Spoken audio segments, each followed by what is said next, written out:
Maintenant, imaginons ensemble que vous avez lancé votre première campagne. Vous avez suivi toutes mes méthodes à la lettre, vous avez établi vos segments, vous avez fait les choses bien, et votre campagne revient et... catastrophe, elle est déficitaire. Vous avez perdu de l'argent sur cette première campagne. Et dans ce cas-là, ce que ferait la majorité des publicitaires, c'est se dire, bon, écoute, j'ai écouté les conseils de Stan, il avait l'air de s'y connaître, mais il s'est planté. J'ai fait de mon mieux, j'ai implémenté toutes les bonnes pratiques. J'ai testé la pub Facebook et ça ne marche pas pour moi. Cette réaction est 100% compréhensible. Mais mon expérience prouve que c'est pas vraiment la bonne réaction à avoir. Après avoir une première campagne qui est déficitaire, ce n'est surtout pas le moment d'abandonner. Au contraire, c'est là que le vrai travail d'optimisation et de pub Facebook va commencer. Et voilà pourquoi. La différence entre un publicitaire qui gagne et un publicitaire qui perd, c'est encore une fois mon analogie du poker. Un mauvais joueur de poker se concentre sur la main qui est en cours parce qu'il a peur de perdre de l'argent. Mais un bon joueur de poker suit une stratégie plus globale et plus rationnelle puisque son but est de maximiser ses gains globaux. Globaux ? Ses gains globaux. Ses gains de long terme. En publicité Facebook, l'idée est la même.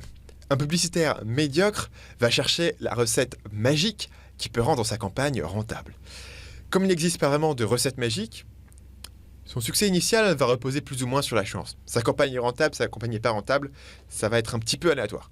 Et surtout, le succès va être difficile à maintenir et encore plus difficile à répliquer si le publicitaire ne comprend pas les principes fondamentaux sur lesquels se base une campagne et une optimisation. En revanche, le publicitaire plus averti sait que les choses sont plus compliquées qu'elles n'y paraissent et qu'une stratégie solide donnera toujours de meilleurs résultats qu'une, entre guillemets, recette magique sur le long terme. Concrètement, voilà comment ça se traduit. Les moyennes sont trompeuses. Et son corollaire, si vous voulez apprendre quelque chose, vous devez toujours segmenter. En d'autres termes, vous rencontrerez parfois des gens qui se vantent de leur excellent coût par clic sur Facebook. Ils vous expliqueront qu'ils peuvent obtenir des clics pour seulement 0,02 €. Il y a plusieurs problèmes avec ce type d'affirmation. Première chose, c'est que, à moins que vous ne soyez rémunéré à la page vue, le coût par clic n'est pas du tout le chiffre que vous devriez mesurer et pas du tout le chiffre que vous devriez optimiser. Vous devriez plutôt mesurer le coût par conversion et la rentabilité. Mais surtout, la question à se poser, c'est ok, vous avez fait une bonne campagne qui a réussi, qu'est-ce que vous avez appris ?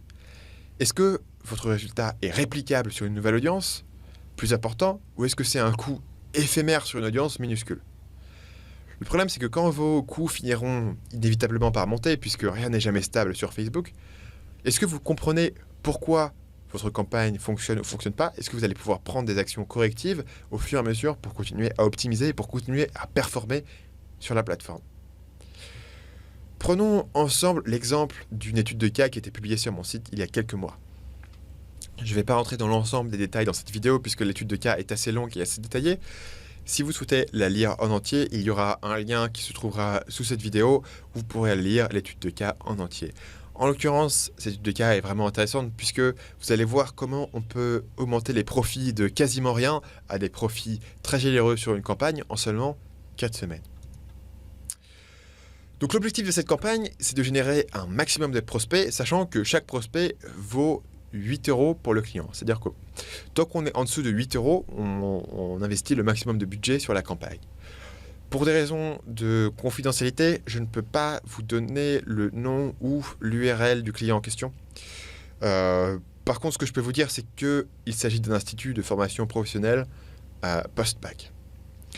Donc voilà les résultats de la première version de la campagne. Ce que vous pouvez voir ici, c'est que cette version a généré 2 € de profit avec un budget investi de 72 €, ce qui correspond à 2 segments grosso modo. Donc c'est un mini-test pour voir ce qu'on pouvait générer là-dessus.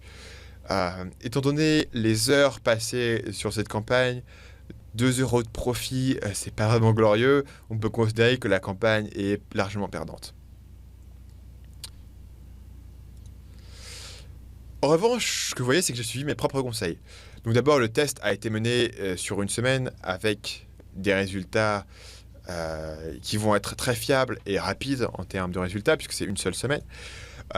Deuxièmement, le budget a été limité à 72 € seulement afin de minimiser les risques. Troisièmement, les chiffres mesurés se concentrent sur la rentabilité, c'est-à-dire que l'on mesure avant tout les coûts publicitaires et le chiffre d'affaires, et non pas le coût par clic par exemple, ou le taux de clic, qui sont des chiffres qui sont annexes et qui ne sont pas essentiels pour mesurer la rentabilité. Mais surtout, cette campagne est conçue comme un ensemble de tests. C'est-à-dire que la moyenne sur la campagne que vous voyez ici, 2 € de profit, 3% de retour sur investissement, ne veut pas dire grand-chose. Tout ce qui compte, c'est les résultats de chaque test sur ces segments. Tout ce qui compte, c'est ce qu'on va pouvoir faire sur la deuxième version, sur la deuxième semaine et sur les semaines qui suivent. Comme beaucoup de campagnes qui sont entre guillemets perdantes, la moyenne ici est trompeuse, puisque si on analyse les choses de plus près, voilà ce qu'on découvre. Certaines publicités sur certains segments sont déficitaires et font baisser la moyenne. Mais d'un autre côté, il y a des segments et des publicités qui sont super rentables. Voilà un exemple parmi d'autres d'un segment qui est rentable et d'un segment qui est déficitaire. C'est un exemple que je vous ai déjà donné plus tôt, sur lequel je reviens, puisque ça vous permet de voir comment dans différents contextes on traite ce type d'informations. Donc ici, en segmentant les résultats selon l'appareil, c'est-à-dire que d'un côté, on va avoir à gauche l'ordinateur de bureau et à droite, on va avoir les ordinateurs mobiles, téléphones mobiles, pardon. Ce qu'on voit ici, c'est que les prospects qu'on peut générer sur téléphone mobile sont 2 fois plus chers que les prospects qu'on peut générer sur ordinateur de bureau. Ce screenshot illustre en un seul screenshot. Comment est-ce que vous faites pour transformer une campagne qui est perdante en une campagne qui est rentable? Puisque si on a une campagne qui est perdante, ce screenshot vous dit, si on élimine la partie mobile de la campagne, on se retrouve avec une campagne plus petite, mais beaucoup plus rentable. Puisqu'on passera grosso modo d'un coût par prospect de 8 € à un coût par prospect qui se retrouvera autour de 5,80 si je ne me trompe pas. Et ça, tout ça sans rien rajouter, juste en éliminant un segment. Donc le travail nécessaire est assez minimal.